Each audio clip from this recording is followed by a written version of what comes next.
C'est un plaisir pour moi de vous retrouver encore, mesdames et messieurs. Bienvenue au 11h30 dont nous ouvrons avec la poursuite de publication de résultats partiels de scrutin de 20 décembre.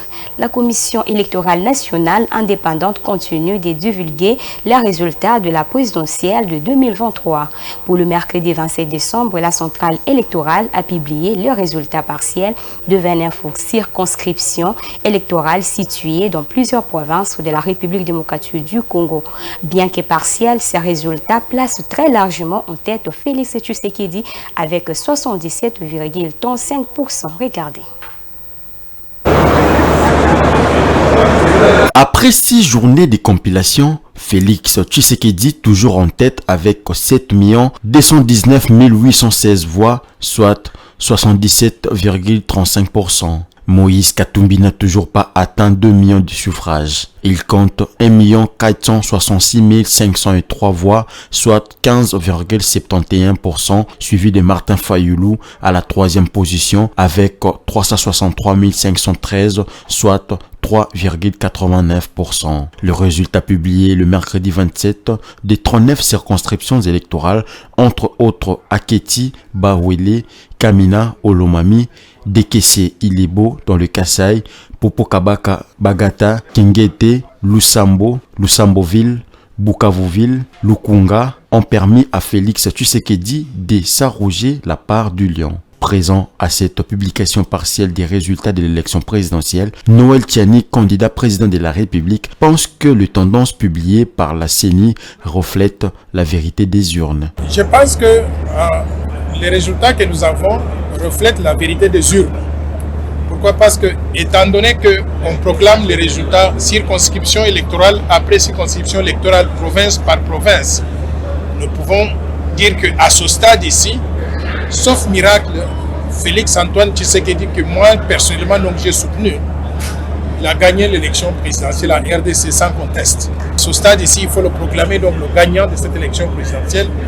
Personnellement, je suis très satisfait de cette évolution-là. En ce qui concerne l'organisation des élections, Noël Tiani félicite la Commission électorale nationale indépendante pour le travail abattu et le fait de publier le résultat dans les normes internationales. Je suis très content de voir que la RDC, au niveau de l'organisation des élections et de publication des résultats, nous offre un cadre comme celui-ci.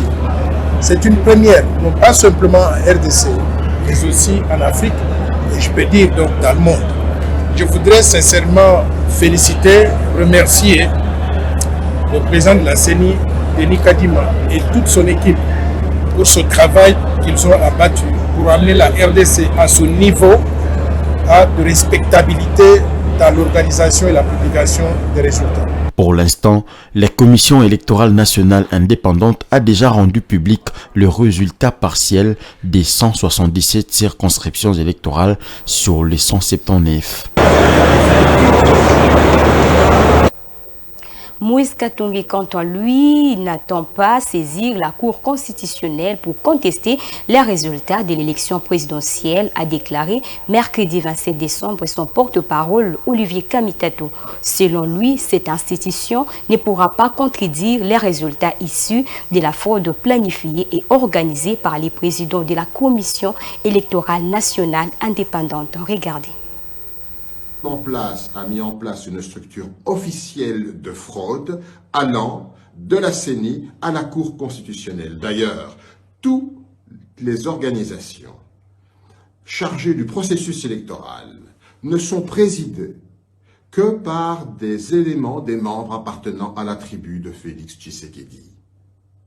La Cour constitutionnelle est donc le dernier maillon de l'axe du mal et constitue le prolongement de la machine mise en place par le régime pour son maintien au pouvoir. La Cour constitutionnelle ne pourra que consacrer la fraude orchestrée en amont. Recourir à elle lui permettra de blanchir la fraude de M. Kadima et de jouer pleinement son rôle dans l'axe du mal contre les vraies élections. M. Denis Kadima a planifié et organisé un chaos qui ne pourra jamais être annulé par la Cour constitutionnelle, déjà trop décriée dans son fonctionnement et surtout pour son président. Autre chose, Suite à toutes les irrégularités reconnues même par M.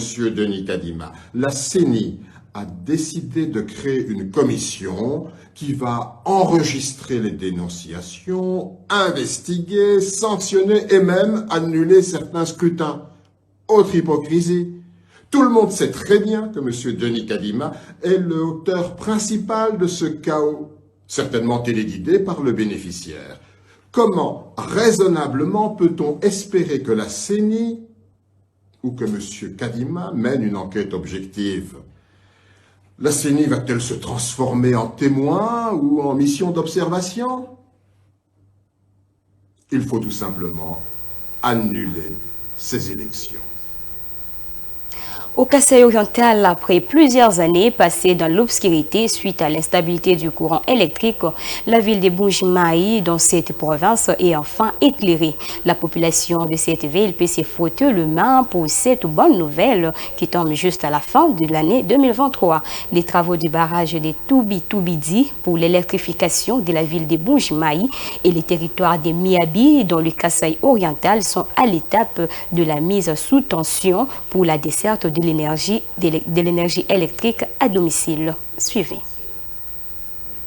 Enfin, la population de la ville de Bujimayi, au Kasaï oriental, peut se frotter le main pour cette bonne nouvelle. Le courant électrique du barrage de la centrale hydroélectrique de Toubi-Toubidi sera installé sur toute la ville dans un long de temps, ce après plusieurs mois d'attente. Dans cette perspective, la sous-station implantée au site PMKO à Bujimayi a été récemment alimentée en énergie électrique provenant de cette source. Ceci marque la phase butoir de l'électrification progressive de la capitale diamantifère, longtemps inondée dans l'obscurité due à l'instabilité du courant électrique. Cette situation tant décriée par la population était à la base du dysfonctionnement de plusieurs entreprises des commerces censés offrir leurs services à la communauté. Si certaines se servaient des groupes électrogènes et des panneaux solaires pour se ravitailler en énergie électrique et fonctionner, d'autres cependant étaient contraires de fermer leurs portes suite à cette problématique. Avec les courants de la centrale hydroélectrique de Toubi-Toubidi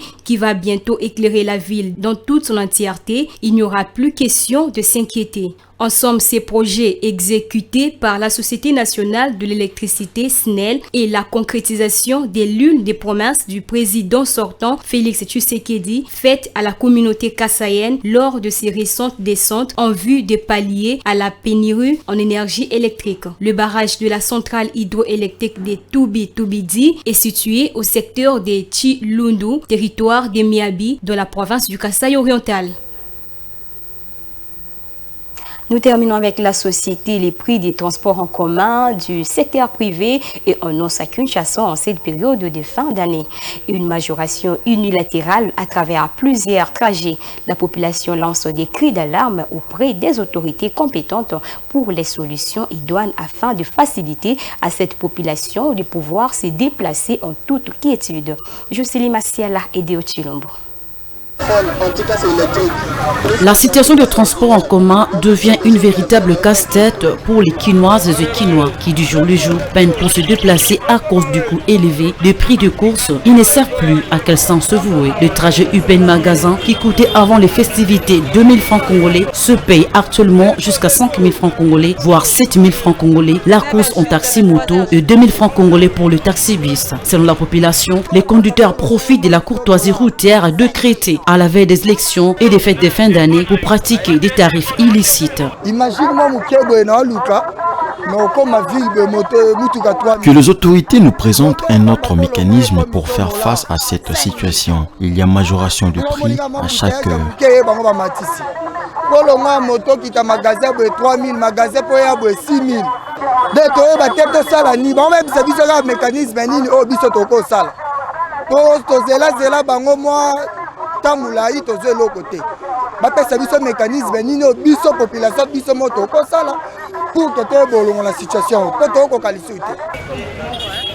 Les conducteurs de transport en commun justifient cette augmentation de prix par la hausse du prix de carburant. À cela s'ajoutent les embouteillages qui se créent de part et d'autre. Que l'on puisse revoir le prix de carburant en mettant en place un grille tarifaire comme à l'époque de l'ancien gouverneur Kimbuta. Tout redeviendra en ordre puisque là, tout conducteur fixe le prix selon son propre gré.